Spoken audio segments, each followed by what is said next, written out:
Welcome everyone to the Master Vox, where today we're going to do something different. I'm not doing a co-cast. I just wanted to go over one of the new divisions today with you guys, and that's going to be 1st Airborne Task Force. So I figured this would be an interesting way of doing a deck review or division review where I show you the completed deck first and explain why I take things, and then we can go over and look at the other options that may be viable so you can understand where I'm coming from with this deck building video. Now, the first thing you're going to notice is I might be on something, but I'm trying V for victory. Everyone and their mother has been doing Maverick because that's the meta, right? So I want to try something different with this patch, and I want to see if I can make V for victory work. I played a bunch of games. It's a super fun, aggressive style of play, which is what I enjoy. I like that knife fighting. I like that super aggressive play style because you have to think of it as a Vanguard and then everyone's playing Maverick, right? So you're just holding on to your seat just for dear life all of B phase, but you should have been able to push and at least get a +1 tick during A phase. Now, Maverick needs to have a 1 tick on your opponent for A phase to then have a double tick in B phase to end the game by 25 minutes. They are on a timer. So think about that. What you do with V for victory is you throw a spanner in the works and you piss them off, because they may be able to get a double tick in B phase and have a large and a point lead or maybe some advantages on the map by the end of B phase, but then you can claw your way back in all of C phase with support weapons along with a hearty and deliciously fun infantry tab in this division specifically. So let's go over it real quick. So we have an A phase, Airborne Scouts, because 20 points in a Jeep for a sniper rifle with 5 men, 5 hit points is fantastic. With that 1k range and the ability to throw smoke, you can interdict support weapons. You pin them faster than they pin you. And you have health. So they're not just going to die like a Scharfschütze that only has 1 person or like a sniper team that has 2. Now the FFI Saboteurs with their traction. What you want to do with these guys is you want to turn that into a little conf group, a little assault squad, along with maybe either glider rifles, because they have the BAR, which is an automatic rifle, so you can kind of get away with using them in close combat situations, but you also want to use these with your forcemen. Now, they're 20 points, and they throw a TNT. So the beautiful thing about that is one of your TNT units is going to get through and throw that bomb, that beautiful bomb. Now, the Pathfinders may be the one where you're wondering, why am I taking these instead of any of the other things? And the reason why is this heat shell. So it allows for some fun backdooring, I may say, with the Pathfinders, which is how they're canonically supposed to be used. It's like super far back. They call in the airborne units, so they're the first ones to get dropped in. So I just want to have fun with this unit. So this is like my personal unicorn unit that I would take. Instead of taking that, you could easily take a airborne sniper in A, B, whatever phase, or you can take the M8 in B phase just for spammability purposes. The other option that you may want to do is take the Pathfinders in A instead of the British ones, because they have the Willy Pete. Now the Willy Pete is a flame grenade. So it's going to be along the same ideas as that FFI Saboteurs, where you're simply enhancing the close combat capabilities that you already have, or you're introducing them. So you can throw these Pathfinders with their Willy Pete, with some glider rifles, with whatever you have in A phase infantry, to allow them to be able to push off pioneers, to push off flame troops, or to push off enemy pioneers and try to get in there. So this is my favorite tab out of the entire deck. So I'm taking a British airborne leader.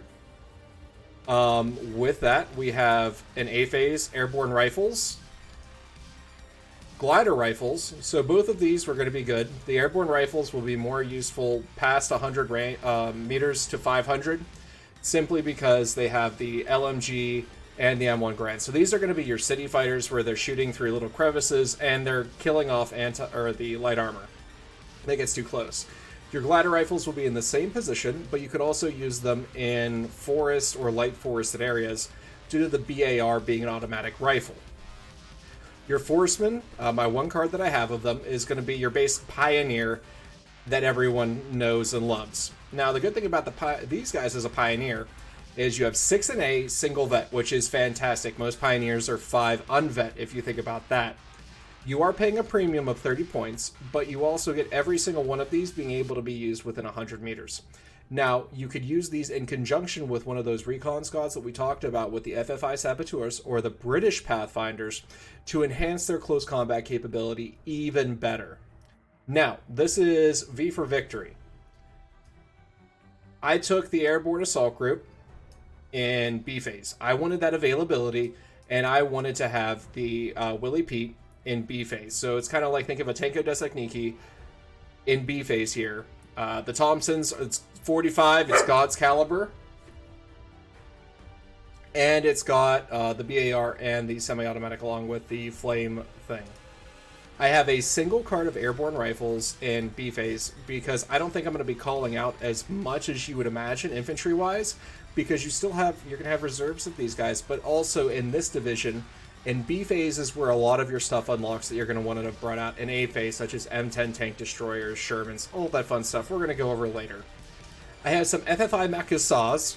Again, same thing, I wanted Molotovs. I wanted this to be my counter, you've been in my face with close quarters, so now I can push you out.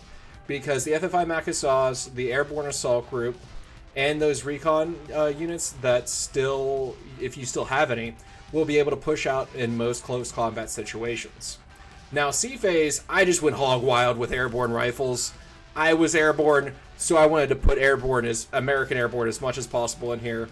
I love the unit. 25 points for a bazooka, an LMG, 9 M1 Garands. Fantastic. Now you can look over here, and the one I wanted to point out that is an idea, right? So you might think these Chasseurs Perez aren't worth taking, but they can, for 20 points, be worth taking. So just think about that. You might be able to switch out the airborne rifles in B phase or the assault group if you think that you have enough anti-tank or you have enough close combat. So that's going to be the shooter's preference. For tank, M5A1 Stuarts and M4A1 Shermans. Now, I want you guys to think about this. Use the Stuarts as if it is a 30-point infantry squad. So what that means is you're going to want to get within 750 meters out of all of your engagements, and you only want to fight either light armor, but you mostly want to fight infantry, and the reason why is you suppress the ever-living fuck out of them with 3 machine guns. So use them to support your airborne rifles. So they're going to provide 3 machine guns within 750 meters to support your infantry, to pin them down so you can surrender them and do your fun things like that. For the support tab, I like the ability to do the airborne Jeep. It's kind of cool. It's a unicorn unit for this division and a few other ones.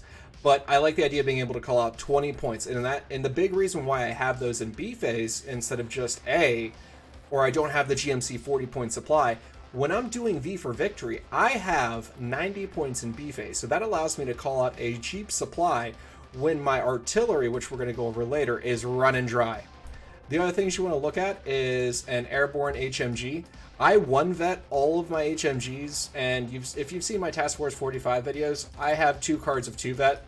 So I might be a little retarded there, but I don't think so. But for this, I wanted the availability of 3. And the Pack 75 here will allow you to not only use heat shells at 1500 meters, but you'll also get HE. So you're just trying to support those airborne troops in your A phase. I have the Airborne Jeep Commander as well, and the reason why I took the Airborne Jeep Commander is so I can move it around the map. Hopefully it doesn't get spotted by an aircraft, but that's the risk you take because this is just a soft skin vehicle. Now, if you have the option, you could take, I have to do some research, but you might be able to take the Airborne Commander and put it in one of these supply jeeps to move it around as well. So I'm going to try that. Maybe it will be in the video that I post for this division. For anti-tank, God's gift to the American Army in the 40s was the M10A1 tank destroyer, and Eugen loves it. So I take them in B and C phase. And the other good thing about those airborne Jeep supplies is you can run them around with these guys to keep resupplying their APCR shells, so you do have a 2K range. The other thing is, unfortunately, I had to take a British unit in this because they have the APCR at 1,000 meters to be able to penetrate a large amount of armor. Though it only does 3 damage, you're looking at 4 penetrating shots to take down a Tiger or a big kitty. Other than that, you got enough bazookas everywhere else. And unfortunately, the American M1 gun does not have the APCR, even though this is 5 points more. And the other problem with the Nisei one, even though it is fanatical, is the availability. So with AT guns, basically the less veterancy and the more availability you can get, the better, in my opinion, for them. Okay, anti-air. So this is where this division kind of runs into an issue with the anti-air.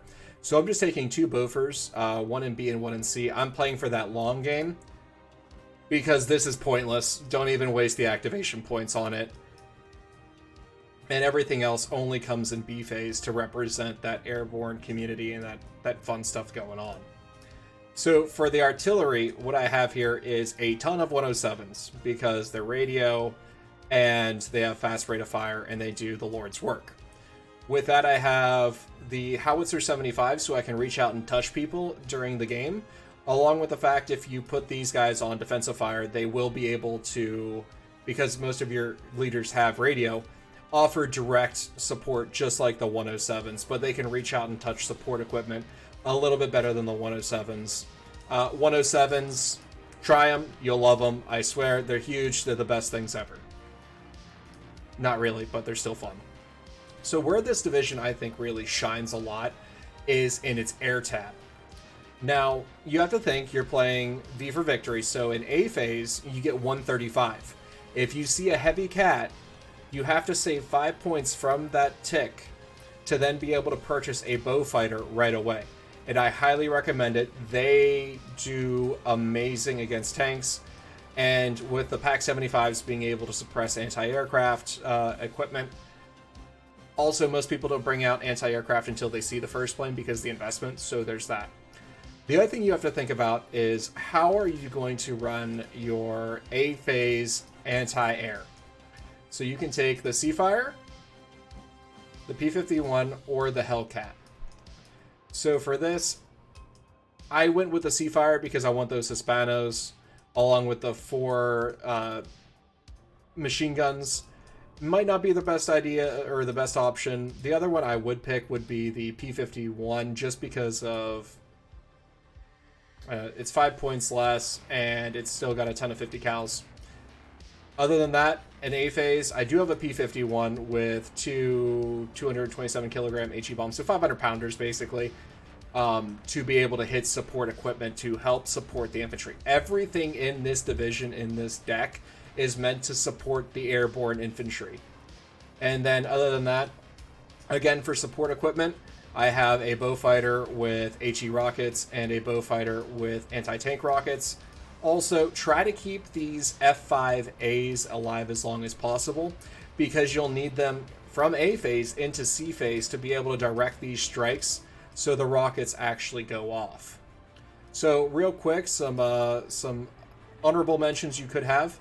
You could put the Sherman leader in B phase. I don't want to do it because, again, I want to use these M5A1s to support the infantry. We already talked about the British Pathfinders versus the American Pathfinders. So that's going to be shooter's preference. I might change it out to the British Pathfinders, but there is that. Otherwise, if you're playing on Maverick, you can switch out the AB Jeep Supply to a GMC Jeep Supply just to be able to get you more bang for your buck, or the AB Commander over the Jeep Commander. And then anti-air, don't take either of these. Don't. The only other place you have a little bit of leeway is the artillery. I could take these and take 10 of them in B phase instead of 8 of these. So you do have a lot of options here. So think about that. The other thing you can do with this is you could take an artillery commander to support these M1A1 howitzers. So that's going to be your shooter's preference. I wanted to try out mortars as much as possible. Last but not least, I like airborne engineers for the flame troop availability,